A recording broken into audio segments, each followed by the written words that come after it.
It started the day my husband told me I wasn't worthy of his world. His exact words still echo in my mind like a wound that never healed. "You don't belong in my circle. You're not refined enough." He said it calmly as if it was a fact carved in stone.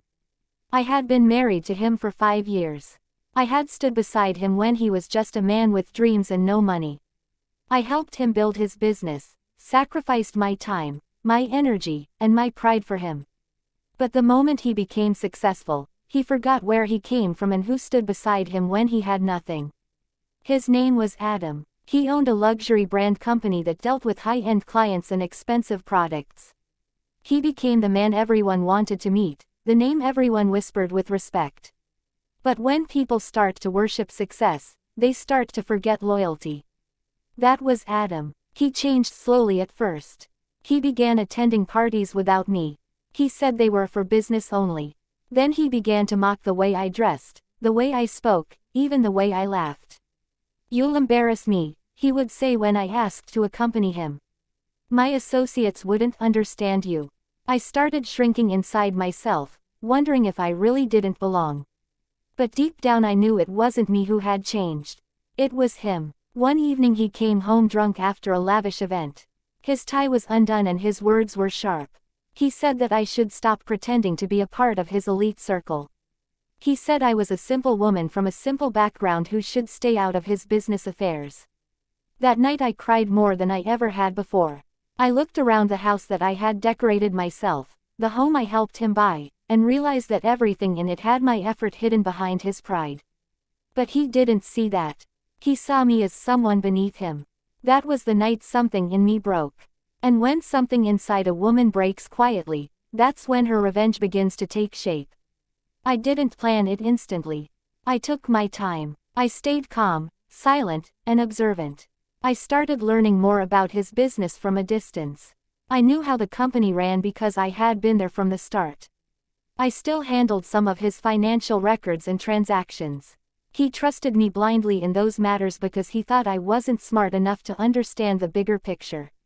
That was his mistake. He underestimated me completely. I began to collect information, small things that looked meaningless on the surface but held great value. I noticed inconsistencies in the company's accounts. I noticed how some of his partners were manipulating the numbers. I noticed how one of them was slowly trying to take control behind Adam's back. I kept everything recorded, documented, and stored. While Adam was busy showing off his new image, I began to prepare my plan. I started talking to people who once worked under him but left because of his arrogance. They still respected me because I had treated them kindly when we were building the business together. Slowly, I gathered a small team of people who wanted justice. People who had seen how Adam changed and how his greed destroyed everything good about him. Together we found ways to expose what was really going on in his empire. I wasn't trying to destroy him for fun. I was giving him what he had earned. Betrayal deserves a mirror. Meanwhile, Adam started spending more time with his so-called elite friends. He would come home late and sometimes not at all. Rumors reached me that he was seeing another woman. She was from a wealthy family and fit perfectly into his new world. When I confronted him, he didn't even deny it. He just smiled and said, "You wouldn't understand how things work at my level." That sentence was my final push. I decided that if he thought I wasn't worthy, then I would make sure he lost everything that made him feel superior. I started by reaching out to his investors. I knew some of them personally. I arranged private meetings and showed them the proof of financial mismanagement happening under Adam's watch. At first they were skeptical, but when I laid out the documents and records, they began to see the truth. I didn't reveal that I was behind all the findings. I let the evidence speak for itself. Within weeks, whispers began spreading in his business circle. People started questioning Adam's leadership. His partners began doubting him. His empire, which once looked unshakable, started trembling at its base. During this time, I remained silent at home. I still cooked, smiled, and acted as if nothing was wrong. Adam thought I had accepted my place. He thought I was weak. But every night while he slept peacefully, I was planning my next step. The more arrogant he became, the closer his downfall came. I even discovered that his new lover was using him too. She wasn't with him for love. She wanted access to his money and influence. I found messages and proof of her manipulation.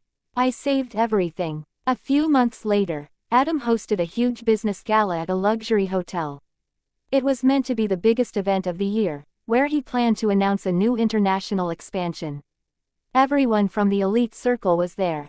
I attended the event too, dressed elegantly, not as his wife but as someone he would regret ever humiliating. I had made sure that night would change everything. Just as he began his speech, a news alert appeared on everyone's phones. It was a leaked report exposing his company's fraud and internal corruption. The documents I had collected had been sent anonymously to major business journalists.